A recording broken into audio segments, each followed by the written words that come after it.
Welcome to the walkthrough of Orchest's Mythos. This is a massive composer's collection which includes an entire library of sounds, which even on its own contains enough sounds and instruments to write entire tracks with. We got 2 entire string orchestras, a massive set of drums, choirs, solo vocals, traditional instruments, custom designed instruments, synths. There are true legato instruments. It's just packed, and we're going to go straight in with the strings first. Included with Mythos are actually 2 massive orchestras, one being split up into high and low strings, and another entire orchestra made up of 30 basses and cellos for an absolutely huge, powerful, deep sound. And then on top of that, there's a string SFX patch with dive bombs and risers. We'll take a look first at those basses and cellos, the massive low orchestra.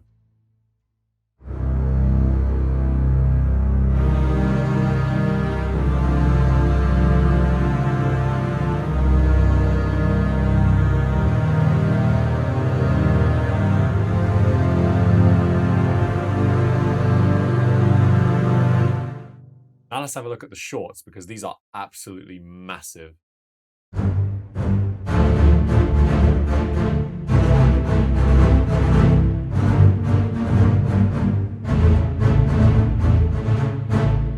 As usual, we got the 3 mic positions.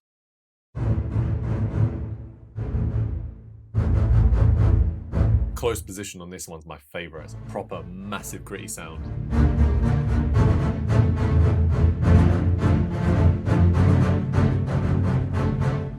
Let's take a look at the others now. So we got the high strings first. That's the second orchestra, high strings.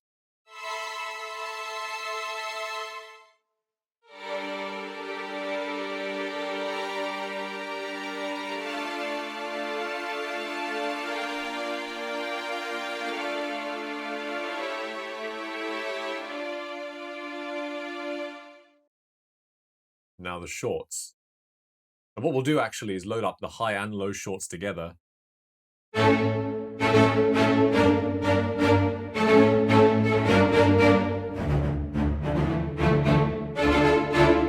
like the low strings a bit louder usually, so I'll turn the highs down a bit. Give it a bit of reverb. Let's add now the other orchestra on top of this and see how much we can really thicken this sound up.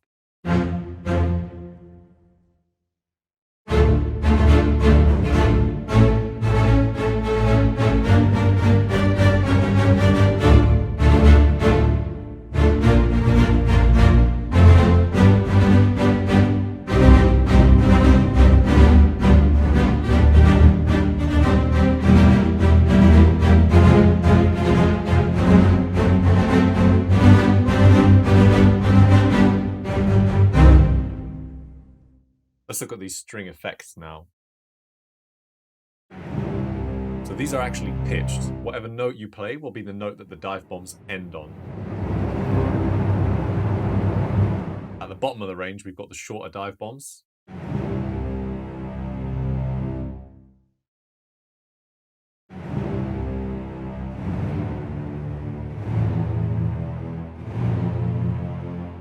The octave above is longer tremolo dive bombs.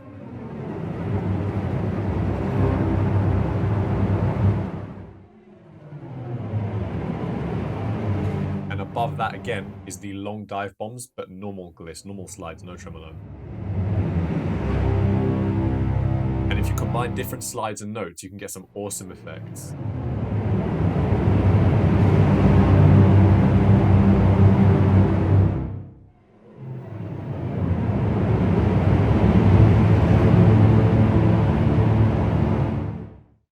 And up here, you've got your risers.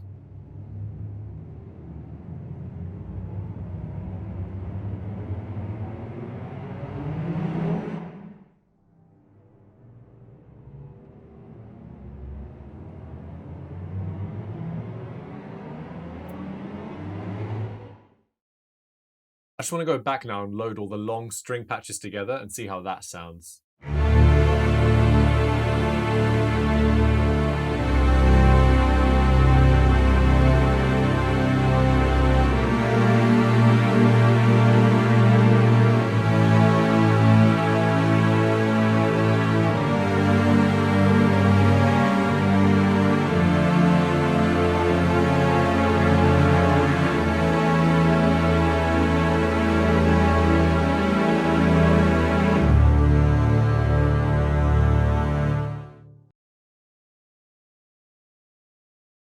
All right, let's take a look at the drums.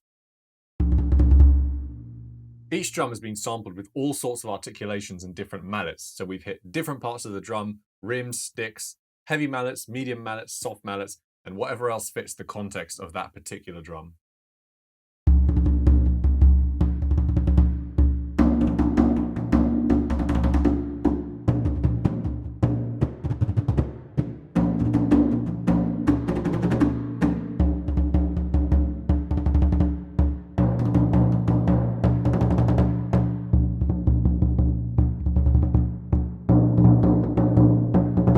Let's take a look at the others now. Here's the bodhran.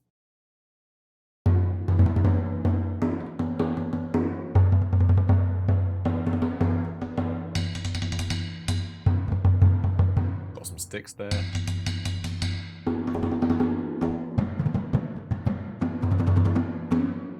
Obviously, you've got your 3 mic positions here. We'll go ahead and solo them so you can hear the differences.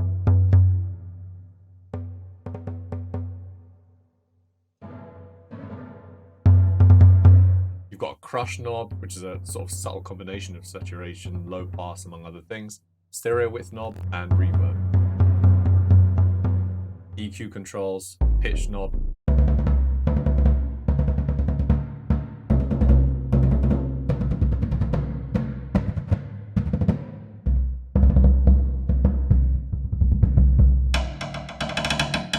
Got some rims there again.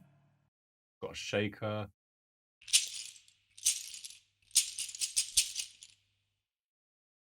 Small frame drums, which obviously have all the same articulations and techniques as the large one.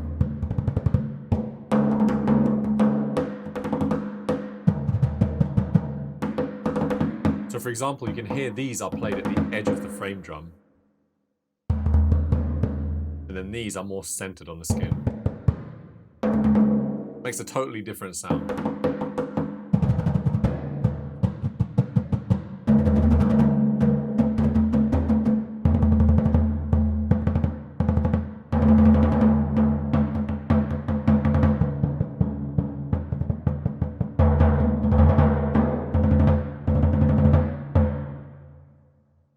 Again, we can mess with the sound, so let's make a really close perspective.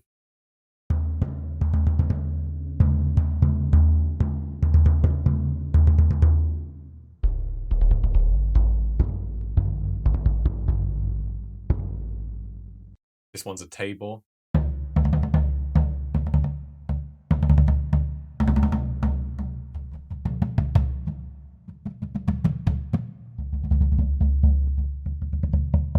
This one has quite a naturally muted sound, even when you hit it right in the middle. Here are our rims again. And of course, we didn't leave out the famous taiko drums.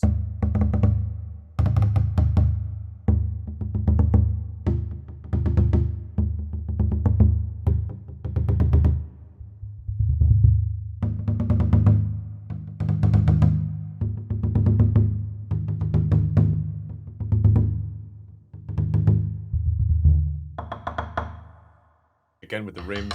Taiko rims are actually a really popular sound. We've got the tam-tam.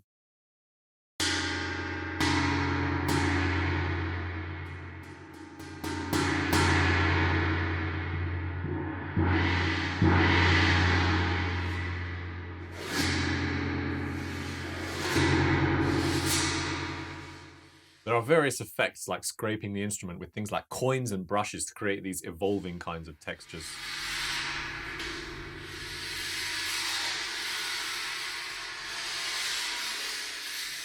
And here we have these things called tickers. In cinematic music, you very often have these kind of ticking sounds playing on top of everything. For these, we mapped each round robin to a different key.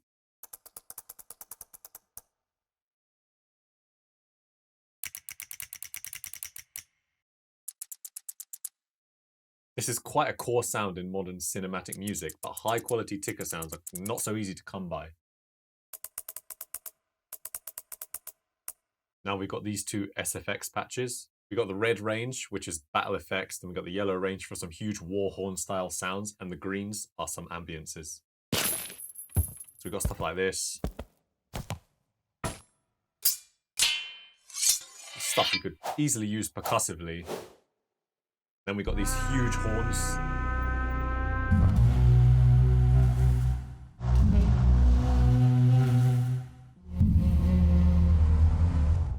finally, the atmospheres.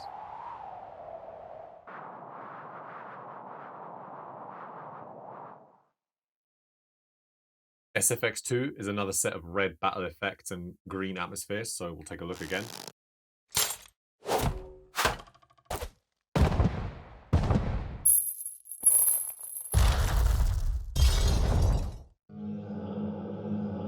Interesting atmospheres here, which are very much themed to the library.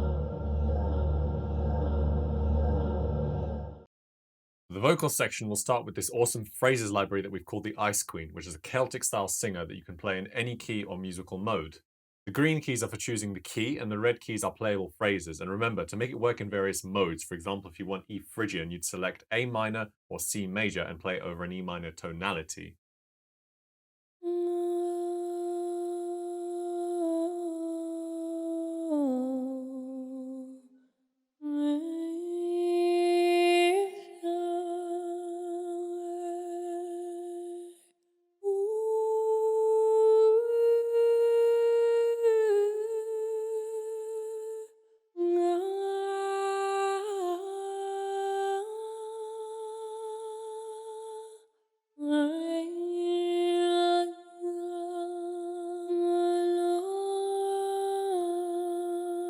Let's try a different key now. Go G major.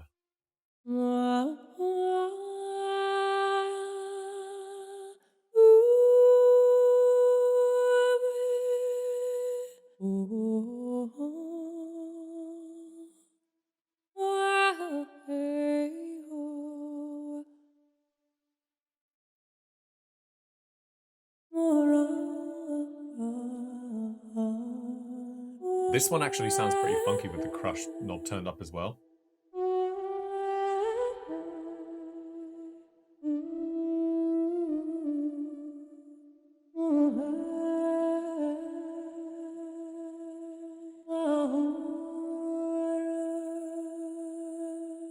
Let's look at the deep choir drones now. This is like a deep, growly bass choir. I'm sure you can think of one or two movies where this sort of sound's been used.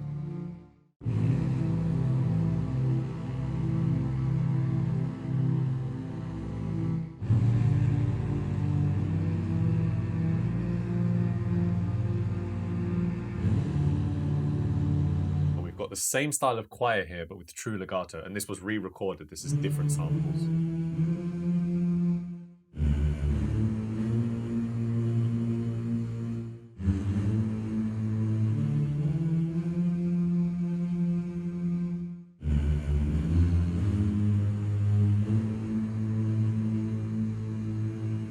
Now we get onto the synth section, and it's just that, a set of synth patches designed exactly around the theme of this library.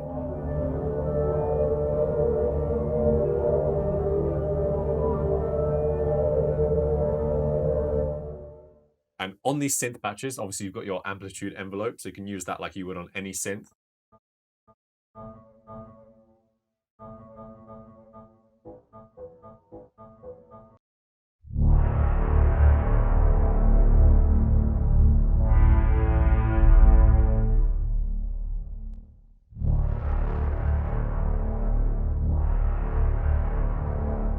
Some of these sound quite nice with a bit of crush.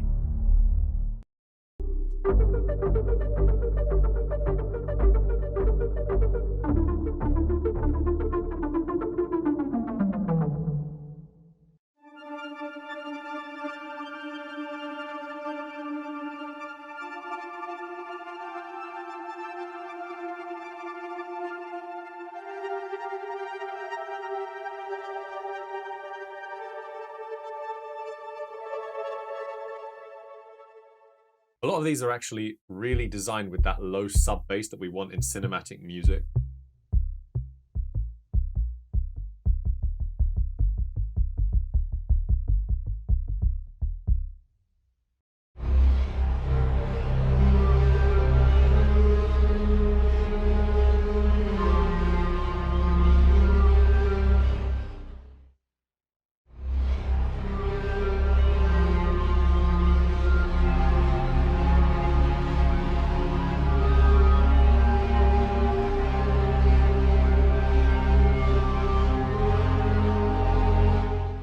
This one now is my personal favorite.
Traditional instruments included. We're going to look at this conceptual custom design instrument first, which everyone's been trying to guess how we made it and no one's succeeded yet.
We've got a jaw harp. It's a nice simple one, which actually sounds pretty cool when you turn the crush knob on this one.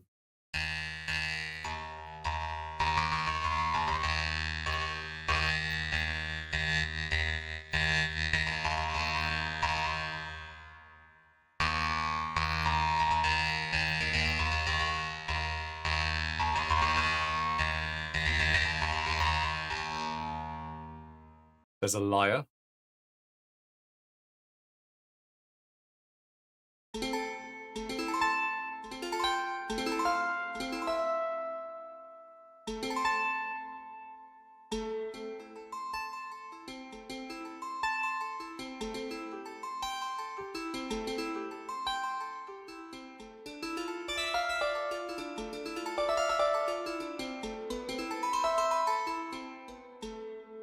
There's a taggle harper with true legato, and the bottom range is the drone notes and the top range is the legato notes.